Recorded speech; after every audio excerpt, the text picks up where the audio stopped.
The Congress Party's support for such petitions reflects a pattern that has played out repeatedly in Indian political history. The Congress-led government under Jawaharlal Nehru not only failed to anticipate Chinese aggression, but also went into the war grossly unprepared. Even in moments of military success, Congress governments were accused of downplaying the contributions of the forces.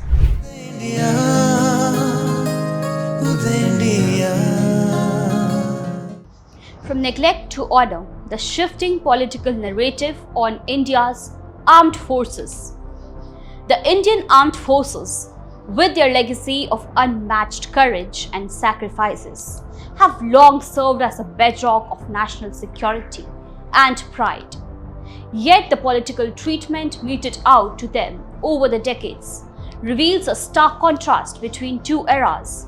The Congress-led years marked by indifference, bureaucratic stranglehold, and occasional undermining, and the current period under Prime Minister Narendra Modi, which has witnessed a renewed emphasis on honor, modernization, and morale of the military.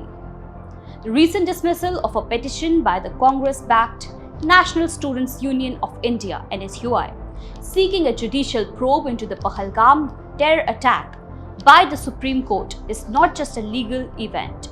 It is symbolic of a deep-rooted trend. The apex court's firm stand that such a plea would demoralize the forces underscores an uncomfortable truth. Attempts to politicize military setbacks have often come from quarters that fail to grasp the operational complexities and sensitivity of national security. The Congress Party's support for such petitions reflects a pattern that has played out repeatedly in Indian political history. Tracing this trend back, the seeds of disregard were sown as early as the 1962 Indo-China War. The Congress-led government under Jawaharlal Nehru not only failed to anticipate Chinese aggression, but also went into the war grossly unprepared, ignoring military assessment and even sidelining top army commanders. The humiliation of 1962 wasn't just a military defeat, it was a political failure of monumental proportions, wherein the armed forces were used as scapegoats for strategic blunders committed by the political leadership. In the decades that followed, the Congress often maintained a bureaucratic hold over the military, resisting structural reforms, delaying procurement of critical equipment, and denying key demands of the veterans. The long-standing one rank, one pension demand is a glaring example. Despite years of protest by ex-servicemen, successive Congress governments chose to delay or dilute action, often citing fiscal impracticality while prioritizing populist subsidies over military welfare. Even in moments of military success, Congress governments were accused of downplaying the contributions of the forces. The Kargil War in 1999, though occurring under the NDA government, saw Congress leaders questioning intelligence and military preparedness rather than uniting behind the forces. The armed forces today are no longer treated as a bureaucratic appendage, but are placed at the heart of national identity and pride.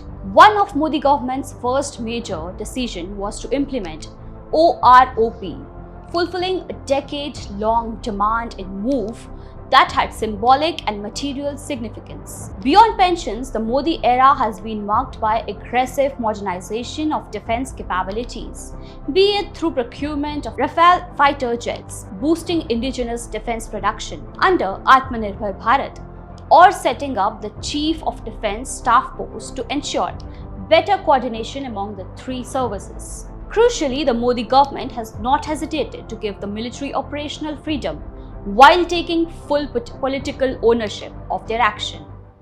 Whether it was the 2016 surgical strikes post-Uri or the 2019 Balakot air strikes, the armed forces were backed unequivocally, with the political leadership shielding them from partisan attacks. Initiatives like the Shaurya Divas revamped war memorials, and high-profile tributes to fallen soldiers reflect a government intent on restoring dignity and national focus on military valor.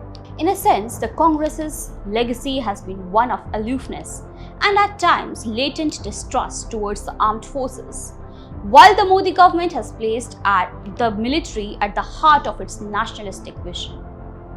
The difference is not just policy, it is ethos, and in the eyes of many Indians, it is long overdue recognition for those who protect the nation without expecting applause.